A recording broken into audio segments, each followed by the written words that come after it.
Heu explicat el per què votareu que no als pressupostos, bàsicament...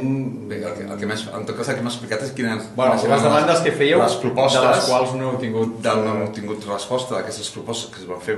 fa pràcticament 2 setmanes i per tant entenem que el govern no té cap intenció ni de parlar-ne. Per tant, el posicionament inicial, que era que votarem en contra, primer perquè són uns pressupostos que no són participatius, que és una reivindicació nostra des de l'any 2003, i a més trobem que són uns pressupostos no per combatre la crisi, sinó simplement per fer una política de xoc de la crisi,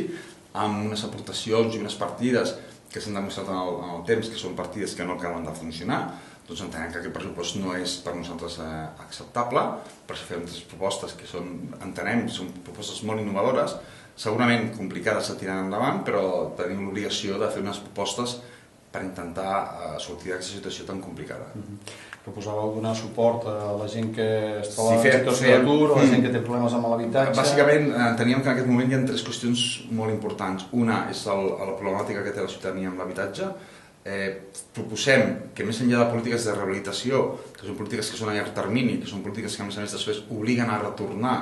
l'habitatge als propietaris inicials, doncs el que volem fer és una proposta per dir anem a alliberar a les famílies que tenen hipoteques residuals, que considerem al voltant de 30.000 euros, doncs anem a recuperar aquest deute de la família, evitant el desnonament de la família, donant un habitatge a aquestes famílies durant un període, considerem que entre 3 i 5 anys estaria força bé, i a més acabem incorporant aquest habitatge dins de la xarxa d'habitatges socials de l'Ajuntament, amb la qual passat un temps determinat tornarien a l'Ajuntament una altra vegada i aniríem ampliant la quantitat d'habitatges que tenim a Vilafranca. Després també considerem que és molt important el suport actual a les petites i mitjanes empreses. Les petites i mitjanes empreses troben un problema de liquiditat en molts casos que provoquen que finalment hagin de tancar l'empresa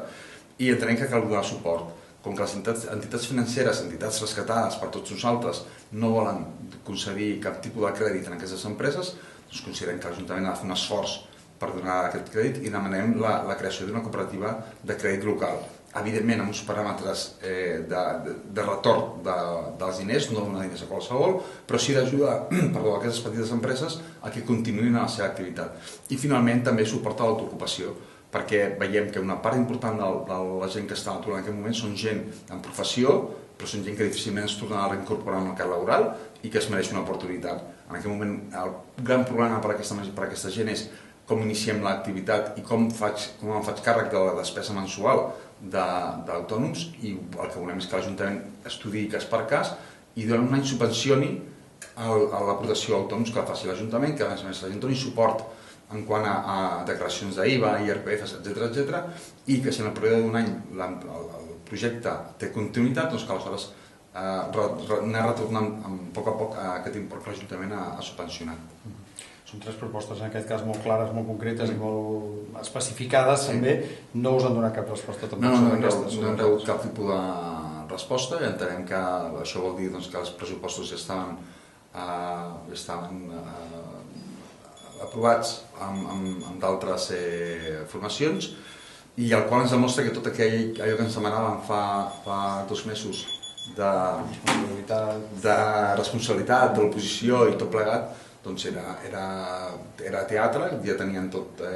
parlat amb altres partits, que és raonable i és lícit,